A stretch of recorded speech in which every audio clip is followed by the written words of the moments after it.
행동의 변화를 주제로 한 트리거라는 책이 있습니다. 책 앞부분에는 여러 가지 이론적인 설명을 한 뒤에 뒷부분에 가면 행동의 변화를 위한 실천적인 제안을 하는데요. 하루 질문을 던지라고 권면합니다.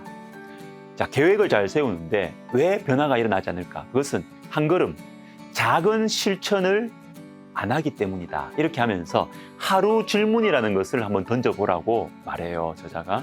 이 하루 질문이 뭐냐면 무엇을 위해서 최선을 다했는가입니다. 이런 문장의 형태를 잘 보세요. 무엇을 오늘 했는가가 아닙니다. 최선을 다했는가입니다. 행동의 변화를 위해서는 이 한 걸음 완수하지 못하더라도 해보는 것, 이게 중요하다라고 말하는 것입니다.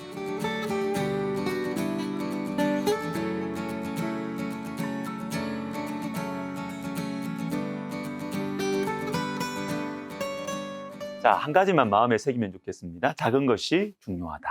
14절을 보십시오. 다투는 시작은 뚝에서 물이 새는 것 같은즉 싸움이 일어나기 전에 시비를 그칠 것이니라.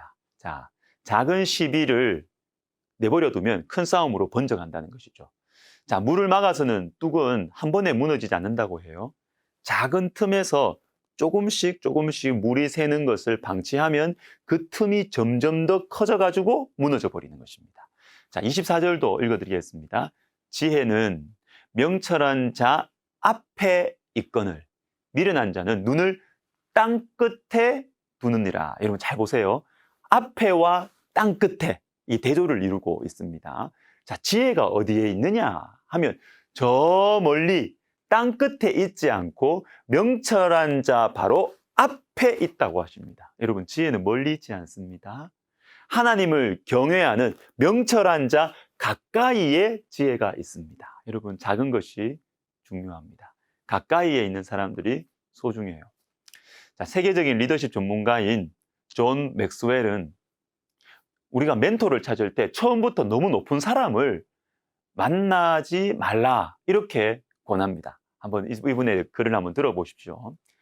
처음으로 정계 입문을 고려하는 사람이 굳이 대통령의 조언을 들을 필요는 없다. 첼로를 전공할까 생각 중인 고등학생이라면 굳이 요요마에게 멘토링을 받지 않아도 된다. 또 이제 막 학교를 졸업하고 입사한 사람이 최고 경영자에게 장시간 멘토링을 받을 수 있을 거라고 기대하면 곤란하다. 자, 여러분, 지혜는 가까이에 있습니다. 멀리 훌륭한 사람 찾지 말고 가까이에. 시편 131편 1절에 이런 말씀이 있습니다. 여호와여, 내 마음이 교만하지 아니하고 내 눈이 오만하지 아니하오며 내가 큰 일과 감당하지 못할 놀라운 일을 하려고 힘쓰지 아니하나이다. 자, 하나님의 사람들은 큰 일과 놀라운 일을 하려고 힘쓰지 않습니다. 자, 조영기 목사님 간증하시는 것을 제가 들어봤습니다.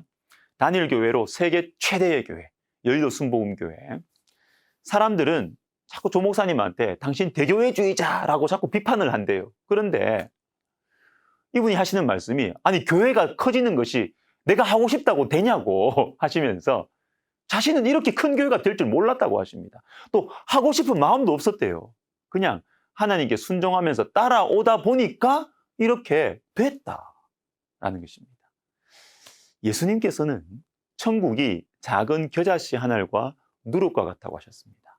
또 비유를 들어 이르시되 천국은 마치 사람이 자기 밭에 갖다 심은 겨자씨 한 알 같으니 이는 모든 씨보다 작은 것이로되 자란 후에는 풀보다 커서 나무가 되매 공중에 새들이 와서 그 가지에 깃들이느니라. 또 비유로 말씀하시되 천국은 마치 여자가 가루 서말 속에 갖다 넣어 전부 부풀게 한 누룩과 같으니라. 뭡니까? 하나님 나라, 천국은 시작이 작다는 것입니다. 그러나 나중에 그 열매와 영향력은 엄청납니다. 또한 씨 뿌리는 비유에서도 복음의 씨앗이 좋은 땅에 떨어지면 100배, 60배, 30배의 열매를 맺는다고 하십니다. 누가복음 8장에 좋은 땅에 있다는 것은 착하고 좋은 마음으로 말씀을 듣고 지키어 인내로 결실하는 자니라.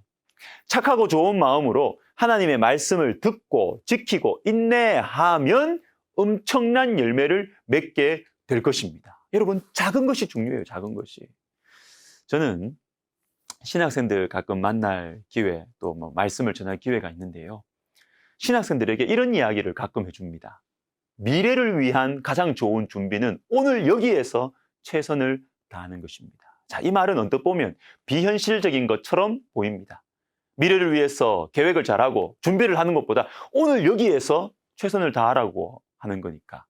비현실적인 얘기 맞습니다. 하나님의 인도하심만 바라보고 섬기는 것입니다. 그런데 한편으로는 여러분, 이게 매우 현실적인 얘기입니다.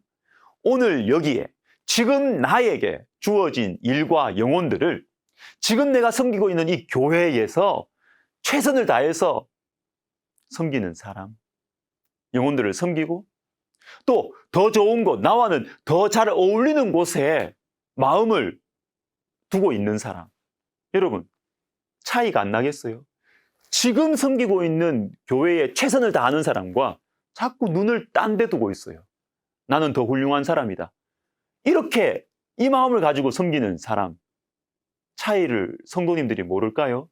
하나님은 말할 것도 없고 성도님들도 다 합니다. 선배 목회자들도 다 합니다. 여러분, 어떤 사람에게 좋은 점수를 주겠습니까? 누구를 추천하겠습니까?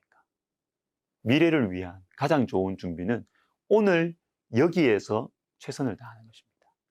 비현실적이면서도 매우 현실적인 삶의 태도입니다. 여러분, 행복이라는 찬양을 아시죠? 화려하지 않아도 정결하게 사는 삶, 가진 것이 적어도 감사하며 사는 삶, 내게 주신 작은 힘 나눠주며 사는 삶, 이것이 나의 삶의 행복이라고. 눈물 날 일 많지만 기도할 수 있는 것, 억울한 일 많으나 주를 위해 참는 것, 비록 짧은 작은 삶, 주 뜻대로 사는 것, 이것이 나의 삶의 행복이라고. 여러분, 오늘 여기, 그리고 작은 것을 소중하게 여기시는 지혜로운 우리가 되었으면 좋겠습니다. 기도하겠습니다.